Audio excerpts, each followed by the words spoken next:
بسم الله الرحمن الرحيم. الحمد لله رب العالمين، والصلاة والسلام على أشرف الأنبياء وسيد المرسلين وعلى آله وصحبه أجمعين. أما بعد، فأعوذ بالله من الشيطان الرجيم. يا أيها الذين آمنوا توبوا إلى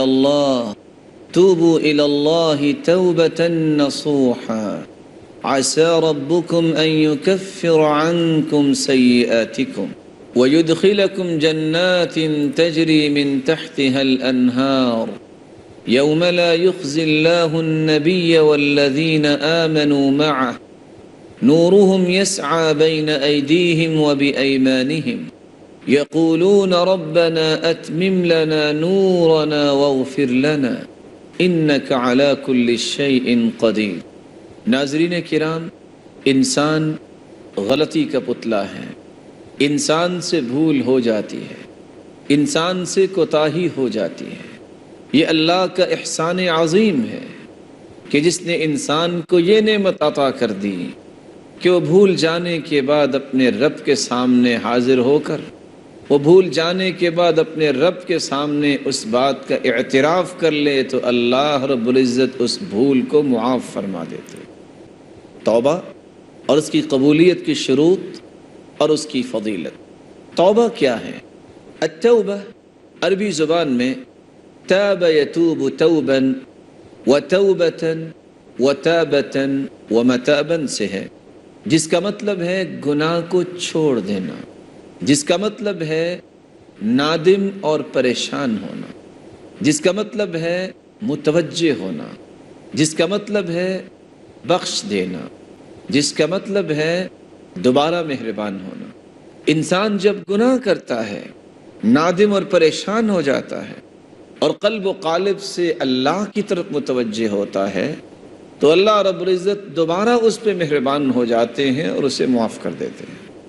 الاغر المزنی رضی اللہ تعالی عنہ روایت کرتے ہیں، رسول اللہ صلی اللہ علیہ وسلم نے فرمایا، یا ایہا الناس، اے لوگو، توبو الی اللہ، اللہ کی طرف پلٹ کے آ جاؤ، توبہ کر لو، فإنی اتوب الیہ فی اليوم 100 مرہ، میں ہر روز 100 مرتبہ اللہ کی طرف رجوع کرتا ہوں۔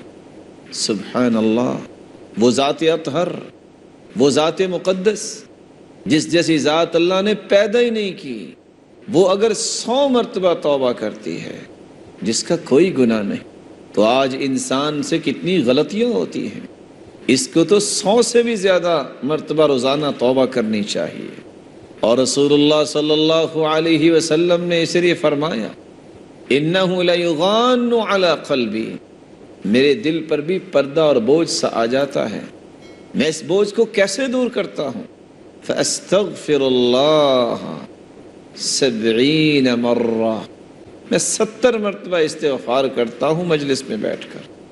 اس لیے امام قرطبی رحمۃ اللہ علیہ فرماتے ہیں، واتفقت الامت علی ان التوبۃ فرض علی المؤمنین، اس بات پر اتفاق ہے کہ مومنوں پر توبہ کرنا فرض ہے، بلکہ اللہ رب العزت نے اسی لیے جو توبہ نہیں کرتا اس کو ظالم قرار دیا ہے۔ ارشاد ربانی ہے، وَمَن لَّمْ يَتُبْ فَأُولَٰئِكَ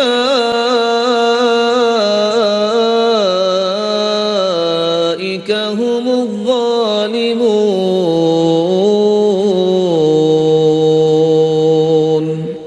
جو توبہ نہیں کرتا وہ ظالموں میں سے ہو جاتا ہے۔ ظلم کس پہ کرتا ہے؟ اپنی ہی جان پہ کرتا ہے۔ توبہ نہیں کرے گا، کل قیامت کو اسے خمیازہ بھگتنا پڑے گا۔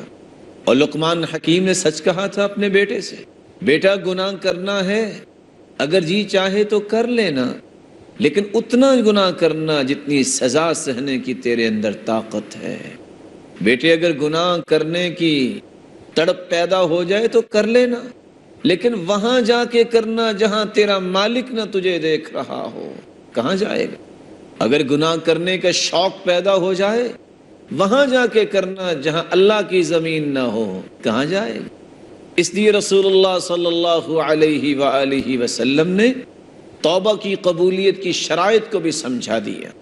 اس وقت تک توبہ نہیں ہوتی جب تک انسان اللہ کو راضی کرنے کی نیت نہ کرے، لوگوں کے سامنے ہاتھ اٹھا لے اور کہے میں توبہ کر رہا ہوں، مقصود شہرت ہو، ناموری ہو کہ بڑی دعائیں کرتا ہے، ایسے بندے کی توبہ کیسے اللہ قبول فرمائیں؟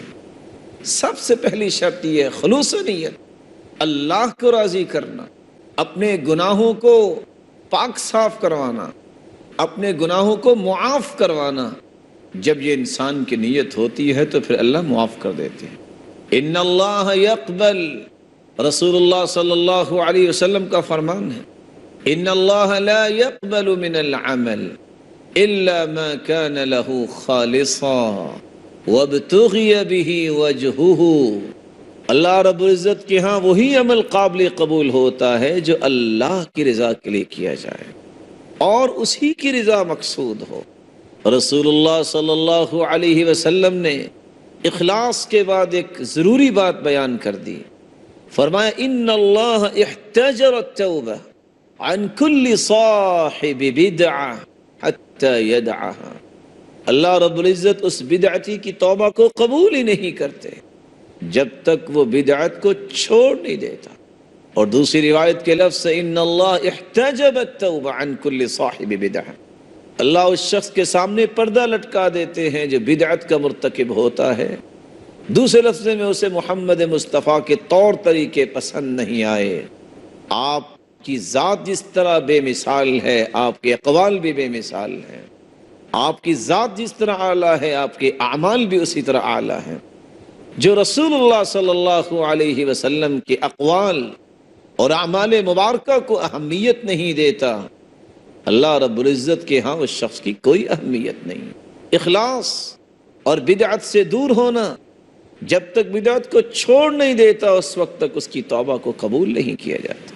تیسری شرط الاعتراف، انسان اقرار کرے، اعتراف کرے کہ میرے مالک مجھ سے گناہ ہو گیا ہے۔ ان العبد اذا اعترف ثم تاب تاب اللہ علیہ، بندہ مومن جب اعتراف کر لیتا ہے، اقرار کر لیتا ہے تو اللہ رب العزت اسے معاف فرما دیتے ہیں۔ چوتھی شرط یہ ہے الاقلاع عن الذنب، جس گناہ سے توبہ کر رہا ہے اس گناہ کو چھوڑ دے۔ جب انسان اس گناہ کو چھوڑ دیتا ہے تبھی اس کی توبہ ہے۔ اگر گناہ بھی کرتا جائے اور توبہ کے الفاظ بھی اپنی زبان سے بولتا جائے تو ایسی توبہ تو نہیں ہوتی۔ اس لیے قاضی فضیل ابن عیاض رحمۃ اللہ علیہ کہا کرتے تھے الاستغفار بلا اقلاع عن الذنب توبۃ الکذابین، جو انسان گناہ نہیں چھوڑتا اور توبہ کرتا ہے اور کہتا ہے میں تو توبہ کر رہا ہوں، نماز پھر بھی نہیں پڑھتا، اور توبہ کر رہا ہے کہ میں نماز پڑھوں گا پچھلی معافی مل جائے اور نماز پھر بھی نہیں پڑھتا، یہ تو جھوٹے لوگوں کی توبہ ہے۔ اور رسول اللہ صلی اللہ علیہ وسلم نے فرمایا ان العبد اذا اخطأ خطیئہ نکتت فی قلبہ نکتۃ سوداء، جب بندہ غلطی کرتا ہے تو اس کے دل پہ کالا ایک نکتہ لگ جاتا ہے، ایک نشان لگ جاتا ہے۔ فإن هو نزع، اگر وہ اس گناہ کو چھوڑ دیتا ہے، واستغفر، اور استغفار کرتا ہے، وتاب، اور توبہ کرتا ہے، ثقل قلبہ، اللہ رب العزت اس کے دل کو پاک صاف کر دیتے۔ پانچویں شرط یہ ہے انسان اپنے گناہ پہ شرمندہ ہو، نادم ہو، اور رسول اللہ صلی اللہ علیہ وسلم کا فرمان ہے الندم توبہ، شرمندگی یہ بھی ایک توبہ ہے۔ اور عائشہ رضی اللہ تعالی عنہ سے مخاطب ہو کر فرمایا یا عائشہ ان الممت بذنب فتوبی واستغفری فإن التوبة من الذنب الندم والاستغفار، اے عائشہ اگر تجھ سے کوئی غلطی ہوگی ہے تو تو نادم ہو جاؤ اور توبہ کر لو، کیونکہ توبہ یہ ہے الندم والاستغفار، شرمندہ ہو جانا اور اللہ کی طرف پلٹ کے آ جانا۔ چھٹی شرط یہ ہے کہ انسان عزم کرے، العزم علی الا یعود فیہ، اے اللہ میں یہ گناہ دوبارہ نہیں کروں گا۔ جب انسان عزم کر لیتا ہے تو اللہ رب العزت اسے معاف کر دیتے ہیں۔ ارشاد ربانی ہے وَالَّذِينَ إِذَا فَعَلُوا فَاحِشَةً أَوْ ظَلَمُوا أَنفُسَهُمْ ذَكَرُوا اللَّهَ فَاسْتَغْفَرُوا لِذُنُوبِهِمْ وَمَن يَغْفِرُ الذُّنُوبَ إِلَّا اللَّهُ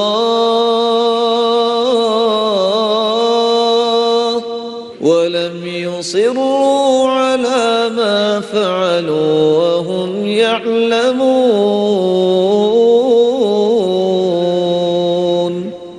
وَالَّذِينَ إِذَا فَعَلُوا فَاحِشَةً، جو لوگ اللہ کی نافرمانی کر بیٹھتے ہیں، او ظلموا انفسہم، یہ اپنی جانوں پہ ظلم کر بیٹھتے ہیں، ذکر اللہ، وہ اللہ کا ذکر کرتے ہیں، فاستغفروا لذنوبہم، اور اپنے گناہوں کی بخشش طلب کرتے ہیں، ومن یغفر الذنوب الا اللہ، اللہ کے علاوہ کون گناہوں کو معاف کر سکتا ہے، ولم یصروا علی ما فعلوا وهم یعلمون، پھر دوبارہ وہ گناہوں پہ اصرار نہیں کرتے، جو عزم کر لیے اس پہ پختگی دکھاتے ہیں۔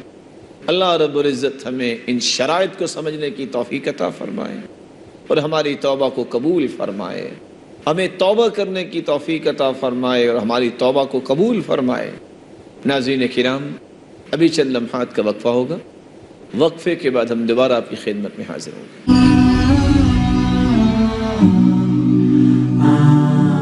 السلام علیکم ورحمۃ اللہ وبرکاتہ۔ ناظرین کرام، وقفے سے پہلے ہم یہ بیان کر رہے تھے توبہ اس شخص کی قبول ہوتی ہے جس کی نیت خالص ہو، جو بدعت کو چھوڑ دے، جو اپنے گناہوں کا اعتراف و اقرار کر لے اور اپنے گناہوں پر شرمندہ ہو جائے اور اپنے گناہوں کو چھوڑنے کا عزم کر لے اور اس گناہ کو چھوڑ دے جس گناہ سے توبہ کر رہا ہے۔ ساتویں شرط یہ ہے انسان اس وقت اس کی توبہ قبول ہوتی ہے۔ توبہ کی قبولیت کی ساتویں شرط یہ ہے کہ موت کی غرغراہٹ سے پہلے توبہ کرے۔ اذا عاین الملک، جب فرشتہ نظر آ جائے، والتفت الساق بالساق، اور پنڈلی پہ پنڈلی چڑھ جائے اور موت کی غرغراہٹ شروع ہو جائے تو پھر توبہ قبول نہیں ہوتی۔ اور رسول اللہ صلی اللہ علیہ وسلم نے فرمایا ان اللہ یقبل توبۃ العبد ما لم یغرغر، اللہ رب العزت توبہ کو قبول فرماتے ہیں جب تک موت کی غرغراہٹ نازل نہیں ہو جاتی۔ من تاب الی اللہ قبل، من تاب الی اللہ قبل ان یغرغل قبل اللہ من، جو اللہ کی طرف توبہ کرتا ہے موت کی غرغراہٹ سے پہلے اللہ اس کی توبہ کو قبول فرما لیتے ہیں۔ آٹھویں شرط، رسول اللہ صلی اللہ علیہ وسلم نے فرمایا ان للتوبۃ بابا عرض ما بین مصراعیہ کما بین المشرق والمغرب، اللہ رب العزت نے توبہ کا ایک دروازہ بنایا ہے جس کی چوڑائی اتنی ہے جتنا مشرق و مغرب کا فاصلہ ہے، لا یغلق حتی تطلع الشمس من مغربها، یہ اس وقت تک دروازہ کھلا ہے جب تک قیامت قائم نہیں ہو جاتی۔ فمن مات فقد قامت قیامته، جس کو موت آ جائے اس کی قیامت تو اسی دن قائم ہو گئی۔ تو موت سے پہلے پہلے توبہ کی جائے۔ اور رسول اللہ صلی اللہ علیہ وسلم نے فرما دیا ہے کہ توبہ کا دروازہ کھلا ہے۔ اللہ رب العزت ہمیں توبہ کی توفیق عطا فرما دے۔ نویں شرط یہ ہے توبہ کی قبولیت کے لیے انسان کو بری مجالس چھوڑنی چاہیے، برے دوست، برا معاشرہ، بری مجالس، اس کو ترک کر دے۔ 99 لوگوں کا قاتل ایک پادری کے پاس پہنچا اور کہتا ہے حل من توبہ، کیا میری توبہ ہے؟ اس نے کہا 99 جانوں کو ضائع کر دیا اور توبہ کی بات کر رہے ہو؟ اس نے تلوار نکالی اور اس کو بھی مار دیا۔ 100 کا قاتل کسی نیک انسان کے پاس آیا، اس سے پوچھا حل من توبہ، کیا میری توبہ ہے؟ کہا کیوں نہیں، اللہ کی رحمت بڑی وسیع ہے، لیکن سنو ائت قریۃ کذا وکذا فانہم یعبدون اللہ، فلاں بستی میں چلے جاؤ، وہاں اللہ کی عبادت کرنے والے لوگ رہتے ہیں، یہ بستی چھوڑ دو۔ وہ شخص نکلا، فادرکہ الموت، راستے میں سے موت آ گئی، گر گیا۔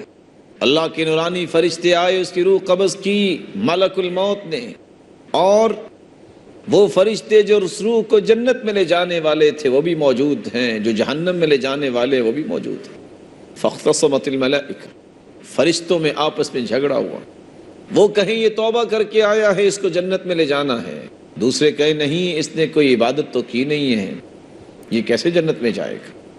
اللہ نے ایک اور نورانی فرشتہ بھیجا کہ فیصلہ کرواؤ، قیسوا بینہما، ان دونوں کے درمیان نیک لوگوں کی بستی اور برے لوگوں کی بستی، ان دونوں کے درمیان پیمائش کرو، اس کا جسد خاکی جن لوگوں کے قریب ہوگا فیصلہ ہو جائے گا۔ فقاسوا، جو انہوں نے پیمائش کی، فوجداہ الی ہذہ اقرب بشبر، اس کا جسد خاکی نیک لوگوں کی طرف ایک بلشت قریب تھا، فیصلہ ہو گیا کہ یہ جنت میں جائے گا۔ اللہ رب العزت توبہ قبول کرتے ہیں اس شخص کی جس شخص کی نیت خالص ہو، بدعت کو چھوڑ دے، اقرار کر لے، اعتراف کر لے، شرمندہ ہو جائے، اس گناہ کو چھوڑ دے جس سے توبہ کر رہا ہے، عزم کرے کہ آئندہ نہیں کروں گا، موت کی غرغراہٹ سے پہلے، قیامت سے پہلے، موت سے پہلے توبہ کرے اور برے لوگوں کی صحبت کو چھوڑ دے، اللہ رب العزت توبہ قبول فرماتے ہیں۔ اس لیے رسول اللہ صلی اللہ علیہ وسلم نے فرمایا توبہ کی فضیلت بیان کرتے ہوئے، التائب من الذنب کمن لا ذنب له، جو سچی توبہ کر لیتا ہے وہ تو ایسے ہو جاتا ہے جیسے اس نے گناہ کیا ہی نہیں۔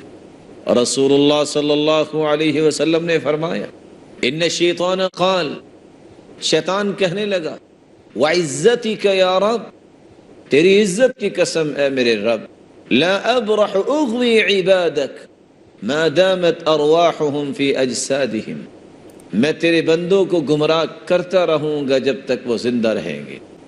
اللہ رب العزت نے جواب دیا، وعزتی وجلالی لا ازال اغفر لهم ما استغفرونی، مجھے میری عزت کی قسم، میری جلالت کی قسم، جب تک وہ مجھ سے بخشش طلب کرتے رہیں گے میں بھی معاف کرتا رہوں گا۔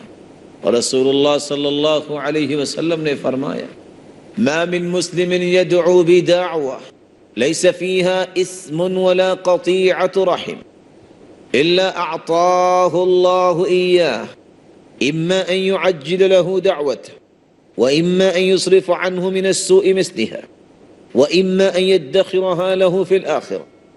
بندہ جب دعا کرتا ہے، اللہ رب العزت سے معافی طلب کرتا ہے، گناہ کی دعا نہیں، قطع رحمی کی دعا نہ ہو، تو اللہ رب العزت تین چیزوں میں سے ایک چیز اس کو عطا کر دیتے ہیں۔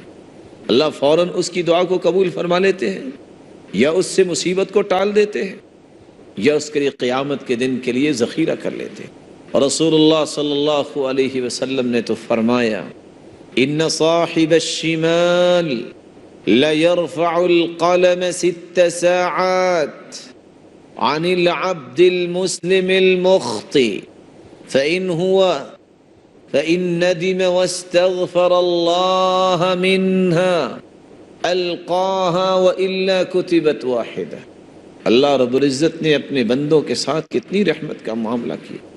وہ فرشتہ جو گناہ لکھتا ہے اس کو آرڈر دیا ہے، ان صاحب الشمال ليرفع القلم 6 ساعات، میرے فرشتے 6 گھڑیوں تک تم نے گناہ لکھنا نہیں، میرے بندے سے بھول ہو گئی، 6 گھڑیوں تک اس کا انتظار کرو، فإن ندم، اگر 6 گھڑیوں کے اندر یہ شرمندہ ہو جائے، واستغفر اللہ منها، اور اس گناہ سے اس نے اللہ سے توبہ کر لی، القاہا، میرے فرشتے اس کو لکھنے کی بھی ضرورت نہیں، میں اس کو معاف کر دیتا، اور اگر 6 گھڑیوں میں بھی پلٹ کے میری طرف نہیں آتا، وَإِلَّا كُتِبَتْ وَاحِدًا، تو پھر اس کا ایک گناہ لکھ دیا جائے۔ اور رسول اللہ صلی اللہ علیہ وسلم نے فرمایا، اللہ رب العزت فرماتے انا عند ظن عبدی بی ان خیرن فخیرن و ان شرن فشرن، میں اپنے بندے کے گمان کے مطابق اس کو انعامات سے نوازتا ہوں، اگر خیر کی امید رکھے تو میں خیر ہی عطا کرتا ہوں، اگر وہ شر کے جذبات رکھتا ہے تو اس کو خیر کیسے ملے؟ بلکہ رسول اللہ صلی اللہ علیہ وسلم فرماتے ہیں، حدیث قدسی ہے، اللہ رب العزت نے فرمایا انا مع عبدی ما ذکرنی وتحرکت بی شفتہ، میری رحمت میرے بندے کے ساتھ ہوتی ہے، اس کے ہونٹ حرکت میں آتے ہیں، میری رحمت اس پہ نازل ہو جاتی ہے، وہ میرے سامنے ہاتھ پھیلائے تو صحیح۔ ان اللہ یبسط یدہ باللیل لیتوب مسیء النہار ویبسط یدہ بالنہار لیتوب مسیء اللیل، اللہ رب العزت رات کو ہاتھ پھیلاتے ہیں، کوئی ہے جس نے دن کو گناہ کیا میں اسے معاف کرتا ہوں، دن کو ہاتھ پھیلاتے ہیں، کوئی ہے جو رات کی تاریکی کے دھوکے میں آ کے گناہ کر بیٹھا میں اسے معاف کر دیتا ہوں۔ اللہ رب العزت سے دعا ہے اللہ رب العزت ہمیں توبۃ نصوح، سچی توبہ کرنے کی توفیق عطا فرمائے، اور ہمیں ان شرائط کی روشنی میں اپنی توبہ کو اللہ کے سامنے پیش کرنے کی توفیق عطا فرمائے، اور اللہ رب العزت ہمارے گناہوں کو معاف فرمائے، ہماری خطاؤں اور لغزشوں سے درگزر فرمائے۔ وآخر دعوانا ان الحمد للہ رب العالمین۔